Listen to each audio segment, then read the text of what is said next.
Hello students, this is Raj Yadav and welcome back to Chalak study YouTube channel. तो students, आज का ये वीडियो हमारी सीरीज़ को आगे बढ़ाने के लिए है, जो कि हिंदी साहित्य का आदिकाल, जो हम लोग अभी हिंदी साहित्य का आदिकाल कर रहे हैं, ठीक है, उसका ये नेक्स्ट पार्ट है। इससे पहले हम लोगों ने 2 पार्ट कर चुका है और ये जो है पार्ट 3 है।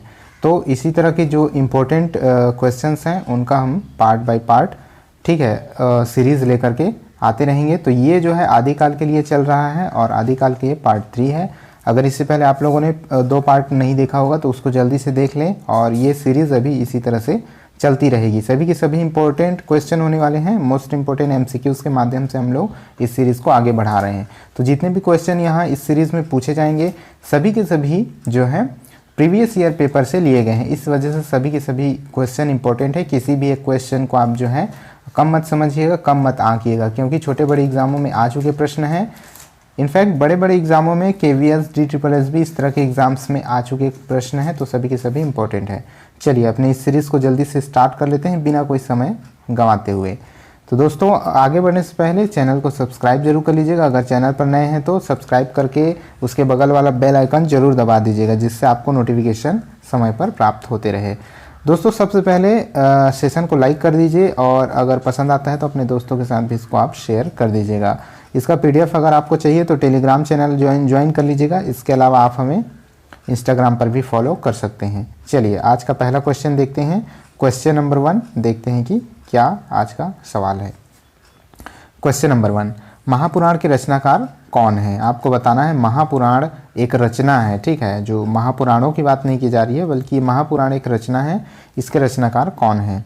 ऑप्शन है अब्दुल रहमान, पुष्यदंत, धनपाल या फिर स्वयंभू। आपको बताना है महापुराण के रचनाकार इन चारों में से कौन है। कौन आपका सही जवाब होगा ये आपको बताना है। आप चाहें तो वीडियो को पॉज करके भी अपना उत्तर देते चलिए, जिससे आपके नॉलेज का आप खुद ही अपना नॉलेज परख सकते हैं। तो यहाँ जो क्वेश्चन नंबर 1 का राइट आंसर होगा वो हो जाएगा आपका ऑप्शन नंबर बी, पुष्यदंत, ठीक है। तो पुष्यदंत यानी कि ऑप्शन नंबर बी आपका राइट आंसर होगा।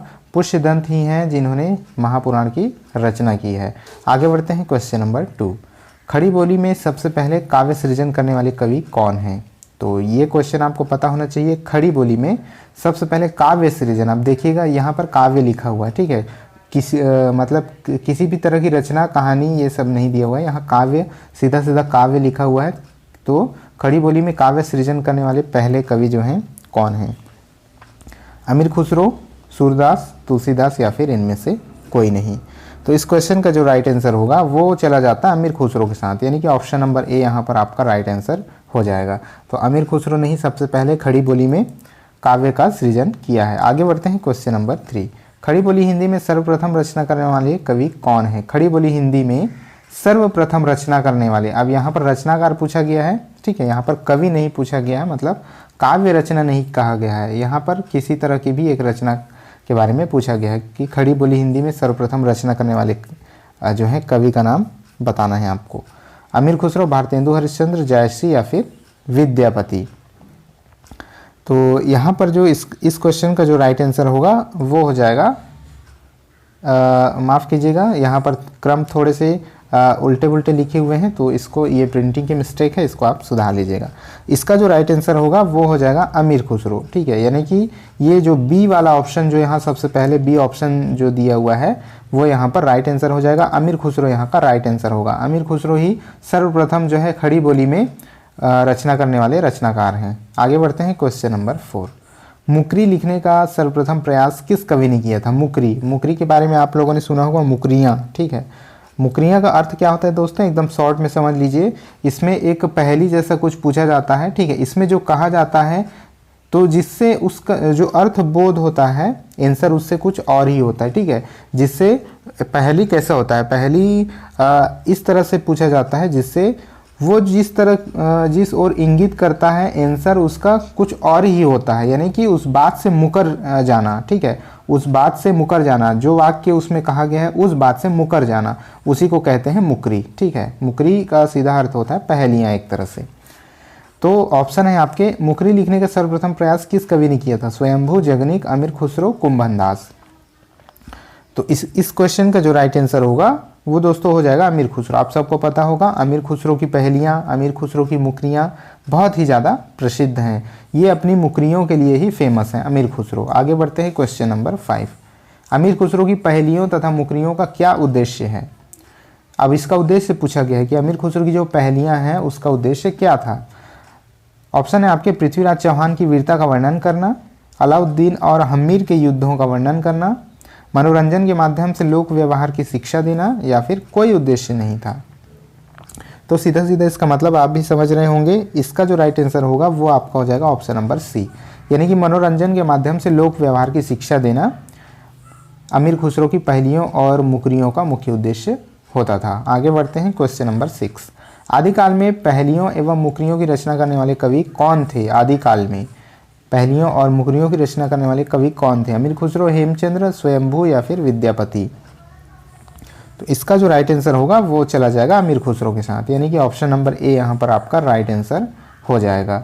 आगे बढ़ते हैं क्वेश्चन नंबर 7। निम्नलिखित में कौन शिलांकित कृति है?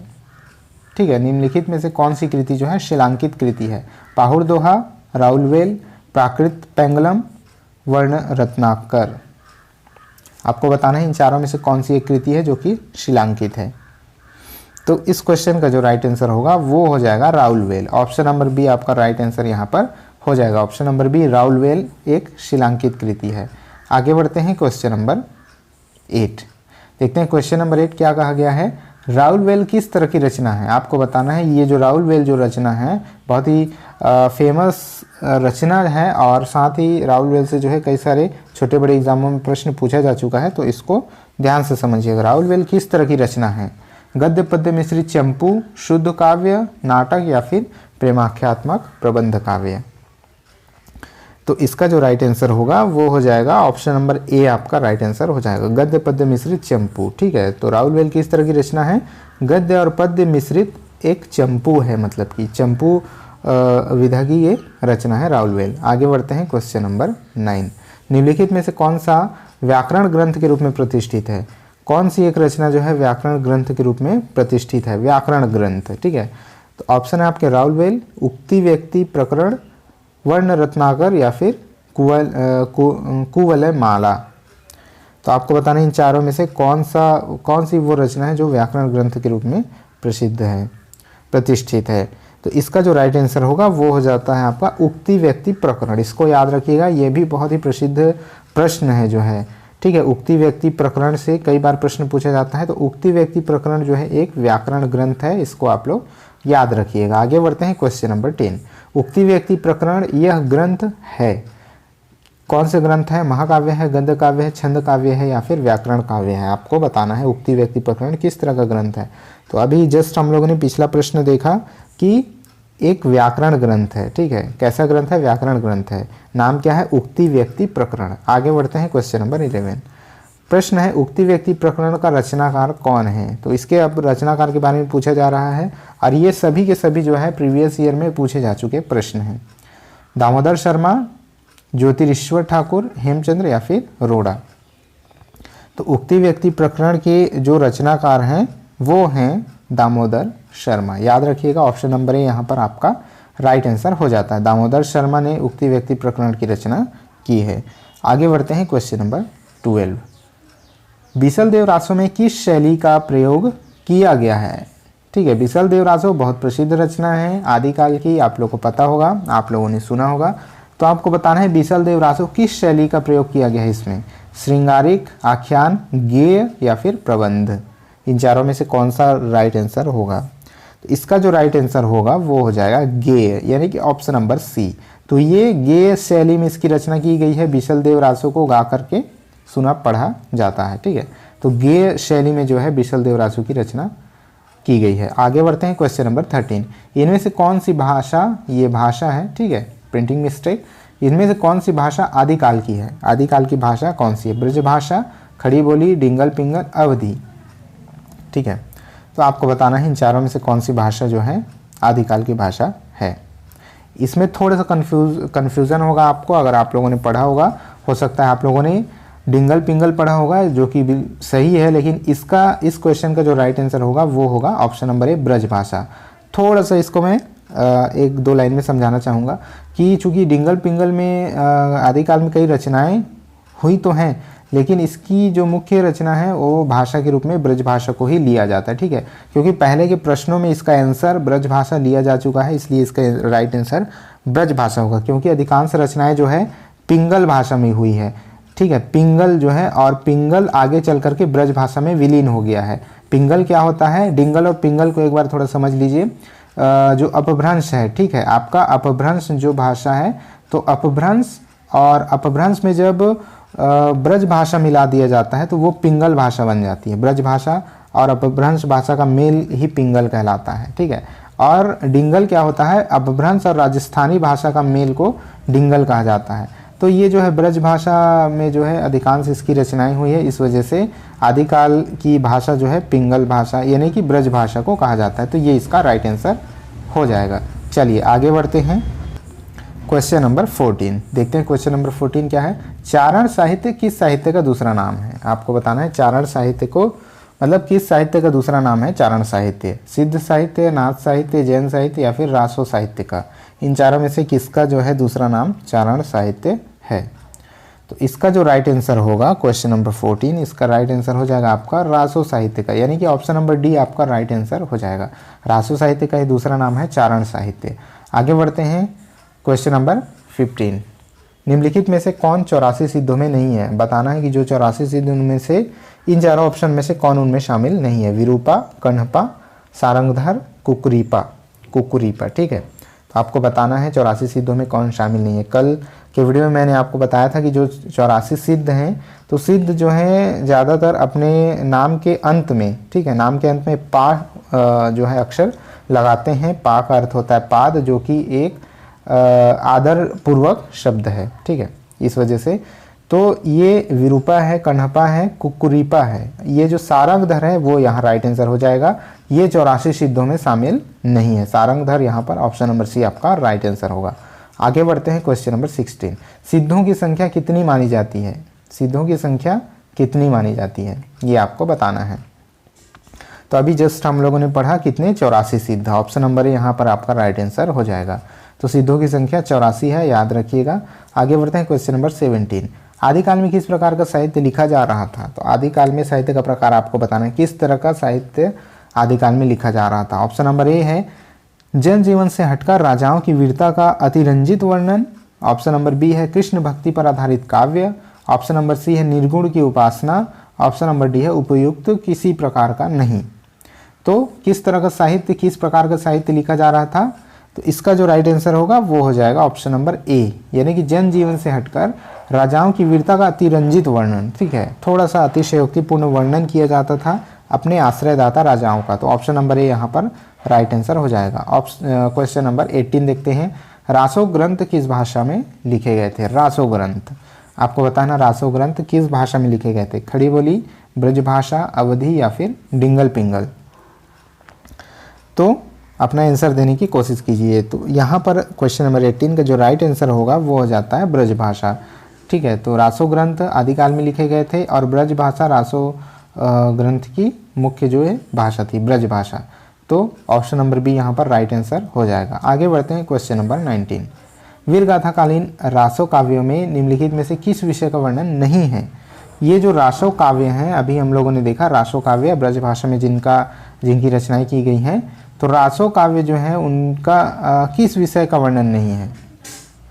ऑप्शन नंबर ए है आश्रयदाताओं का अतिरंजित पूर्ण वर्णन, अतिरंजनापूर्ण वर्णन। ऑप्शन नंबर बी है इतिहास और कल्पना का सम्मिश्रण। ऑप्शन नंबर सी है कृष्ण लीला का प्रतिपादन और ऑप्शन नंबर डी है युद्ध का सजीव एवं गत्यात्मक वर्णन।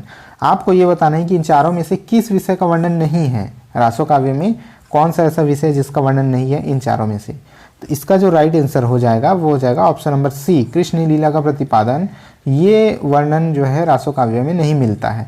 इसके अलावा आश्रयदाताओं का अतिरंजनापूर्ण वर्णन बिल्कुल मिलता है। इतिहास और कल्पना का सम्मिश्रण ये भी मिलता है। वहाँ क्या होता है, इतिहास में थोड़ी सी अपनी कल्पना मिला करके उसका वर्णन किया गया है और युद्धों का सजीव एवं गत्यात्मक वर्णन भी वहाँ पर मिलता है। तो ऑप्शन नंबर सी आपका राइट आंसर हो जाएगा। आगे बढ़ते हैं, जो कि आज का लास्ट क्वेश्चन है, ठीक है, लास्ट क्वेश्चन है और ये क्वेश्चन नंबर 20 आज का लास्ट क्वेश्चन, इसको देख लेते हैं। हिंदी साहित्य के 700 से 1400 ईस्वी के कालखंड को ग्रियर्सन ने क्या नाम दिया है? ग्रियर्सन के बारे में पूछा जा रहा है कि हिंदी साहित्य का जो 700 से 1400 ईस्वी का जो काल है उस कालखंड को ग्रियर्सन ने क्या नाम दिया है? संधि काल, प्रारंभिक काल, चारण काल या फिर अपभ्रंश काल। तो इस क्वेश्चन का जो राइट आंसर होगा वो भी हो जाएगा ऑप्शन नंबर सी, यानी कि चारण काल। ठीक है, तो ग्रियर्सन ने जो है, जॉर्ज ग्रियर्सन ने 700 से लेकर के 1400 ईस्वी तक के समय को चारण काल ये नाम दिया हुआ है। तो चलिए ठीक है दोस्तों, इतने कुछ प्रश्न आज हम लोगों ने किए, कुल 20 क्वेश्चन किए। सभी के सभी क्वेश्चन जो है मोस्ट इम्पोर्टेंट थे। ठीक है, तो अगर आप लोगों ने यहाँ तक पूरा वीडियो को लास्ट तक देखा है तो आपको बहुत बहुत धन्यवाद। वीडियो को लाइक ज़रूर कर दीजिएगा, साथ ही अपने स्टडी ग्रुप में इस वीडियो को शेयर भी कर दीजिएगा। बने रहिएगा चैनल पर नए हैं तो सब्सक्राइब करके बेल आइकन को प्रेस जरूर कर दीजिएगा, ताकि आपको समय समय पर नोटिफिकेशन हर एक वीडियो का मिलते रहे। ठीक है दोस्तों, इस वीडियो में इतना ही था। मिलते हैं नेक्स्ट वीडियो में, तब तक के लिए जय हिंद।